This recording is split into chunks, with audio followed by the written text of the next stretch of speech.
बिस्मिल्लाहिर्रहमानिर्रहीम। अस्सलाम वालेकुम। आज का जो हमारा टॉपिक है वो रेडिकल फेमिनिज़म है।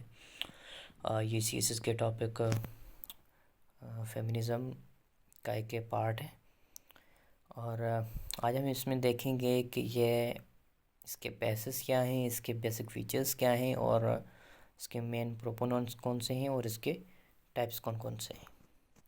जो रेडिकल फेमिनिज़म है ये एक फेमिनिज़म का टाइप है जिसने इससे कबल जो इसके प्रीवियस कॉन्सेप्ट्स है जैसे कि लिबरल फेमिनिज़म था और सोशल फेमिनिज़म था, उसको इसने काउंटर किया था। इसके मुताबिक या इसके जो एडवोकेट्स थे उन्होंने कहा था कि ये जो जेंडर स्टडीज़ है या जो फेमिनिज़म है या फेमिनिटी के जो मसले हैं उनको एक सिस्टमेटिक थ्योरी के बेसिस पे हल किया जाए और उसका बेस ये होना चाहिए कि वो जो कॉन्सेप्ट है the concept should be oriented by the one who is oppress, जो कि वुमेन है।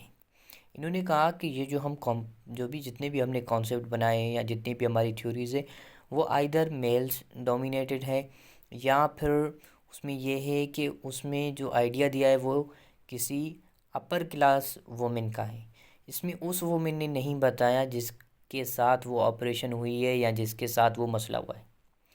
तो इनके मुताबिक ये कि ये जो मसले हैं या जो समाज में जो हमारे जितने भी मसले हैं वो बंदा बताए जिसके साथ वो मसला हो रहा है।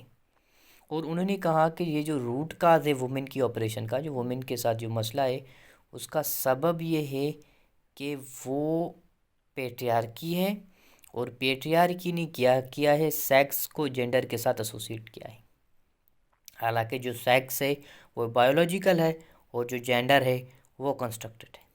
सो रेडिकल फेमिनिज्म के हिसाब से जो रूट काज है वुमेन के ऑपरेशन का वो पेट्रियार्की है और पेट्रियार्की ने क्या किया है, सेक्स को जेंडर के साथ एसोसिएट किया है।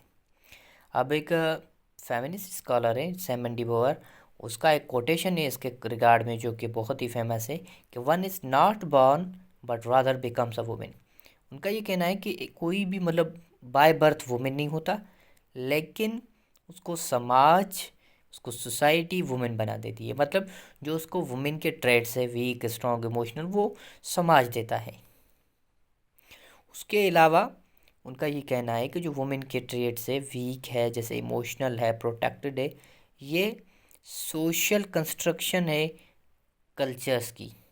ये कोई आ, ऐसे समझे कि यूनिवर्सल फैक्ट नहीं है।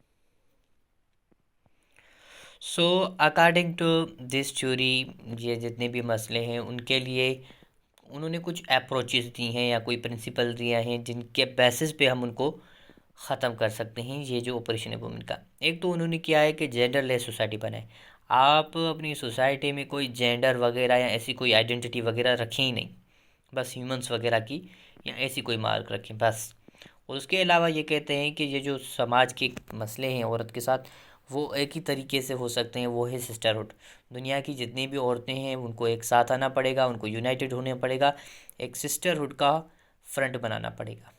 और फाइनली उनका ये है कि सेक्स को आपको जेंडर से अलग करना पड़ेगा। अब ये तो अप्रोचेज़ है कि भाई इनको कैसे ख़त्म किया जाए, लेकिन फार्दर ये जो रेडिकल फेमिनिज़म है इसमें एक डिवीजन है। एक इसका क्लास है जिसको हम कहते हैं लिबर्टेरियन फेमिनिज़म। ये फेमिनिज़म वो है, ये बिल्कुल रेडिकल है। ये मतलब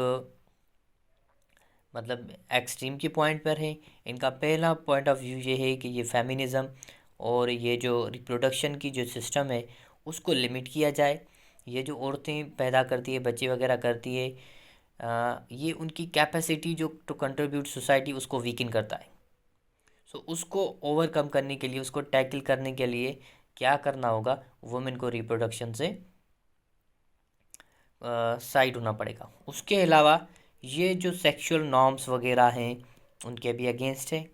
उसके अलावा ये एडवोकेट हैं, सपोर्टर हैं आर्टिफिशियल मीन्स ऑफ रिप्रोडक्शन के।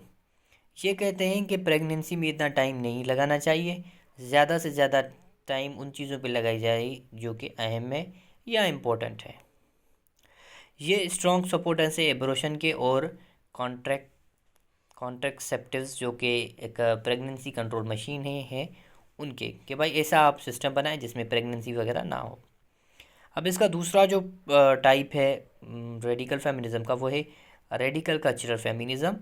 एक्चुअली ये कहते हैं कि women should accept their femininity as it's better than masculinity. ये कहते हैं कि वुमेन को अपनी फेमिनिटी एक्सेप्ट करनी चाहिए, इस पे उनको प्राउड होना चाहिए, क्योंकि ये मेल से बेहतर है। वो किस बुनियाद पे बेहतर है कि मर्द जो हैं वो उसकी क्वालिटीज़ से जेलस होता है, इस बुनियाद पे वो बेहतर है। अब मैरी डेली उसकी एडवोकेट है। इनके मुताबिक ये जो पोर्न है, रैप है, अब्यूज़ है, फीमेल सबऑर्डिनेशन है, ये ख़त्म होनी चाहिए। लेकिन जो रिप्रोडक्शन है वो वुमेन का एक पावर है, वुमेन का एक टूल है, वो ख़त्म नहीं होना चाहिए। वो कहती हैं कि असल में ये है कि मर्द जो हैं वो वुमेन की इस क्वालिटी से जेलस होते हैं, इसीलिए ये वुमेन का एक पावरफुल टूल है और इसको ख़त्म नहीं होना चाहिए। So that's all. Very soon I will come with another lecture. So अगर कोई भी काइंडली क्वेश्चन है तो आप कमेंट सेशन में पूछ सकते हैं। एंड रिसेंटली मैं कोई भी वीडियो अपलोड नहीं कर पाया था, मेरे कुछ टेस्ट वगैरह और एग्जामिनेशंस थे जिसकी वजह से। So sorry for the delay. Thank you very much.